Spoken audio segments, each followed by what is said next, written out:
இயேசு கிறிஸ்துவின் இனிய நாமத்தில் அன்பின் வாழ்த்துக்கள். இந்த நாளுக்குரிய கர்த்தருடைய வார்த்தை எரேமியா 15:19.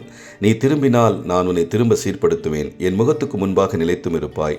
கர்த்தருக்குள் பிரியமானவர்களே, எதுவுமே சரியில்லாதது போல உங்கள் வாழ்க்கை பயணம் சென்று கொண்டிருக்கிறதா? எல்லாமே வெறுமையாக, எதிலும் மனநிறைவில்லாமல், வாழ்வே பிடிக்கவில்லை என்பது போன்றதொரு நினைவு அடிக்கடி உங்கள் சிந்தையை தாக்குதல் செய்கிறதா? கர்த்தருக்கு நேராக உங்கள் சிந்தையை திருப்புங்கள். எல்லாவற்றையும் தேவ சமூகத்தில் வைத்து கர்த்தரை நோக்கி பாருங்கள். கடந்த நாட்களில் உங்களை வேதனை அடைய செய்த சம்பவங்களை மறுபடியும் நினைத்து கொண்டே இருக்காதீர்கள். நடந்து முடிந்த காரியங்களை திரும்பவும் உங்கள் வாழ்வில் கொண்டு வர முடியாது. ஆனால் உங்களுக்கு முன்பாக இருக்கும் நாட்களை நீங்கள் சரியாக வாழ முடியும். ஏற்கனவே நடந்தவைகள் தான் இனிமேலும் நடக்கும், என் வாழ்வில் எதுவுமே சரியாகாது என்ற எண்ணத்தை மாற்றுங்கள். நீங்கள் முழுமையாக கர்த்தரிடம் திரும்பும்போது உங்கள் எதிர்காலத்தை அவர் சீர்படுத்துவார். நீங்கள் கர்த்தருக்கு முன்பாக நிலைத்திருப்பீர்கள். இந்த நாள் உங்களுக்கு ஆசீர்வாதமான நாளாக இருக்கும். கர்த்தர் தாமே உங்களை ஆசீர்வதிப்பாராக. ஆமென்.